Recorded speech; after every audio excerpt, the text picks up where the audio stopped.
नमस्कार विद्यार्थियों। कक्षा 10 विषय सामाजिक विज्ञान पाठ 5 भारत विज्ञान और टेक्नोलॉजी की विरासत। तो इस पाठ में जो है हमें भारत में विज्ञान और टेक्नोलॉजी में जो प्राचीन काल से ही संशोधन हुआ है उसके विषय में जानकारी हमें दी गई है कि हमारी विरासत में जो है हमें विज्ञान और टेक्नोलॉजी के रूप में भी प्राप्त हुई है। तो प्राचीन काल से ही हमारे यहाँ पे जो है विज्ञान टेक्नोलॉजी का संशोधन हुआ है और यह हमें हमारे विरासत में प्राप्त हुआ है, इसके विषय में हमें यहाँ पे बताया है। विज्ञान और टेक्नोलॉजी के क्षेत्र में हुए संशोधन ने विश्व के देशों को एक दूसरे के नज़दीक ला दिया है, देश विदेश के बीच के आंतरिक संबंधों को सरल बनाया है, विश्व के तमाम देशों के बीच सहयोग बढ़ा है, नए अभिगम पैदा हुए हैं, सभी राष्ट्र विश्व शांति और सहअस्तित्व की तरफ अभिमुख हुए हैं। तो यहाँ पे हमें बताया है कि विज्ञान और टेक्नोलॉजी के क्षेत्र में जो संशोधन हुए उसने विश्व के सभी देशों को एक दूसरे के नज़दीक लाया है और देश विदेश के बीच जो आंतरिक संबंध है उन्हें सरल बनाया है और विश्व के तमाम जो देश है उन सभी के बीच में सहयोग बढ़ा है। जैसे किसी देश के पास कहीं नई टेक्नोलॉजी है तो उसे जो है हम सरलता से प्राप्त कर सकते हैं और यदि हमारे देश की कोई नई टेक्नोलॉजी है तो उसे कोई और देश जो है वह सरलता से प्राप्त कर सकता है। तो इस तरह से तमाम देशों के बीच में जो है सभी देशों के बीच सहयोग बढ़ा है और नए अभिगम पैदा हुए हैं, जिससे कि सभी राष्ट्र जो है विश्व शांति और सह अस्तित्व की तरफ अभिमुख हुए हैं। विज्ञान अर्थात व्यवस्थित ज्ञान और टेक्नोलॉजी अर्थात विज्ञान की व्यवहारिक उपयोगिता।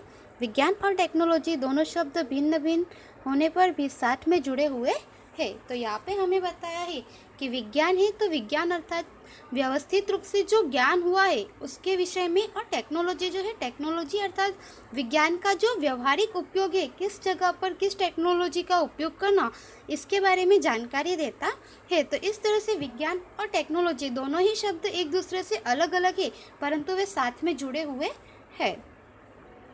प्राचीन भारत के विज्ञान क्षेत्र की विरासत। तो यहाँ पे हमें बताया है कि प्राचीन भारत के जो विज्ञान का क्षेत्र थी उसमें विरासत जो है हमें किस प्रकार से प्राप्त हुई है। हमारे प्राचीन भारत के महान ऋषियों ने विज्ञान के क्षेत्र में अनमोल विरासत विश्व को दी है। धातु विद्या, रसायन विद्या, वैदिक विद्या, शल्य चिकित्सा, गणित शास्त्र, खगोल शास्त्र, वास्तुशास्त्र, भौतिक शास्त्र जैसे विज्ञान के अनेक क्षेत्रों में अनेक ऋषियों ने महत्तम योगदान दिया है।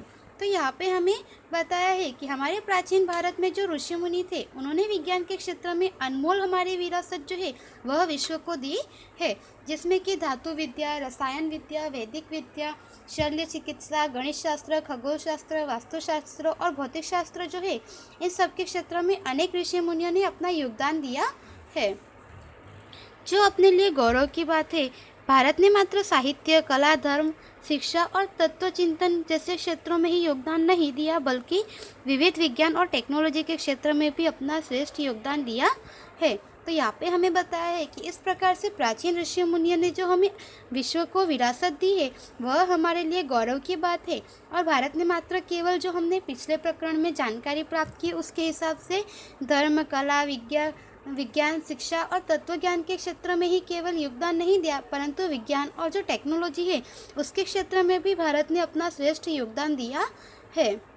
अर्वाचीन युग के संशोधनों द्वारा पता चला है कि भारत आध्यात्मिक विचारधारा के साथ साथ वैज्ञानिक दृष्टिबिंदु भी रखता है। अधिकांश वैज्ञानिक और टेक्निकल खोजों में किसी न किसी रूप में प्राचीन भारत के विज्ञान का तत्व शामिल है। तो यहाँ पे हमें बताया है कि हमें जो है यहाँ पे संशोधनों द्वारा पता चल रहा है कि भारत केवल आध्यात्मिक विचारधारा के साथ ही नहीं बल्कि जो वैज्ञानिक दृष्टिबिंदु है वह भी रखता है। वैज्ञानिक पद्धति भी भारत अपनाता है और अधिकांश वैज्ञानिक और टेक्निकल खोजों की किसी न किसी रूप में जो प्राचीन भारत में है विज्ञान का तत्व शामिल है। तो इस तरह से हमारे भारत में जो है प्राचीन काल से ही विज्ञान के क्षेत्र में महत्वपूर्ण योगदान रहा हुआ है। अब हम यहाँ पे एक एक करके सभी विद्या के बारे में जानकारी प्राप्त करेंगे। तो यहाँ पे हमें धातु विद्या के बारे में बताया गया है। धातु विद्या प्राचीन काल से ही भारत के लोग धातु विद्या का अपने व्यवहारिक जीवन में उपयोग करते हैं। प्राचीन भारत ने धातु विद्या में अद्वितीय सिद्धियाँ प्राप्त की है। उसके उदाहरण स्वरूप सिंधुकालीन संस्कृति में से मिली धातु की नर्तकी की प्रतिमा, तक्षशिला में से प्राप्त कुषाण राजाओं के समय की भगवान बुद्ध की प्रतिमाएं, चोल राजाओं के समय में तैयार धातु शिल्प चेन्नई में संग्रहालय में सुरक्षित अंतर्राष्ट्रीय ख्याति प्राप्त नृत्य कला के उत्कृष्ट उदाहरण स्वरूप महादेव नटराज का शिल्प तथा धनुर्धारी राम का शिल्प, कलात्मक देवी देवता, पशु पक्षी तथा सुपारी काटने का सरोता आदि को गिनाया जा सकता है। ये सभी महत्वपूर्ण स्थान रखते हैं। ये धातु शिल्प बनाने की परंपरा 10वीं और 11वीं सदी से शुरू हुई है। तो यहाँ पे हमने धातु विद्या के बारे में बताया है कि प्राचीन काल से ही जो भारत के लोग हैं धातु विद्या का अपने व्यवहारिक जीवन में उपयोग करते हैं। प्राचीन भारत ने धातु विद्या जो है उसमें अद्वितीय सिद्धियाँ, कई प्रकार की सिद्धियाँ हासिल की है, प्राप्त की है, जिसके उदाहरण स्वरूप में हमें कई सारे यहाँ पे उदाहरण बताए गए हैं। जैसे सिंधुकालीन संस्कृति से हमें जो नर्तकी की प्रतिमा प्राप्त हुई, उसके बाद तक्षशिला में से कुषाण राजाओं के समय में जो भगवान बुद्ध की प्रतिमाएं थी वे प्राप्त हुई। चोल राजाओं के समय में तैयार धातु शिल्प के चेन्नई के संग्रहालय में सुरक्षित अंतर्राष्ट्रीय ख्याति प्राप्त नृत्य कला जो है यह सभी जो है। उसके बाद महादेव नटराज का शिल्प, धनुर्धारी राम का शिल्प, कलात्मक देवी देवताएं, पशु पक्षियों के जो चित्र है वह, उसके बाद में सुपारी काटने का सरोता आदि जो है यह सभी धातु विद्या के उदाहरण स्वरूप हम मान सकते हैं। और यह सभी जो है हमारे प्राचीन विरासत में महत्वपूर्ण स्थान रखते हैं। ये धातु शिल्प बनाने की परंपरा जो है यह भारत में 10वीं और 11वीं सदी से शुरू हुई है। अब यहाँ पे हम आगे रसायन विद्या के बारे में जानेंगे। रसायन शास्त्र एक प्रयोगात्मक विज्ञान है। यह विद्या विविध खनिजों, पौधों, कृषि के लिए बीज, विविध धातु के निर्माण या उसमें परिवर्तन तथा स्वास्थ्य की दृष्टि से जरूरी औषधियों के निर्माण में उपयोगी है। तो यहाँ पे हमें बताया है कि रसायन शास्त्र जो है यह एक प्रयोगात्मक विज्ञान है कि इसमें प्रयोग करके जो है जानकारी प्राप्त की जाती है। तो यह विद्या जो है विविध प्रकार के खनिजों, पौधों, कृषि के लिए बीज, विविध धातु के निर्माण या उसमें परिवर्तन क्या किया जाए तथा स्वास्थ्य की दृष्टि से जो जरूरी औषधियाँ है उनके निर्माण के लिए इस विज्ञान का उपयोग किया जाता है। रसायन शास्त्रियों में नालंदा विद्यापीठ के बौद्ध आचार्य नागार्जुन को भारतीय रसायन शास्त्र का आचार्य माना जाता है।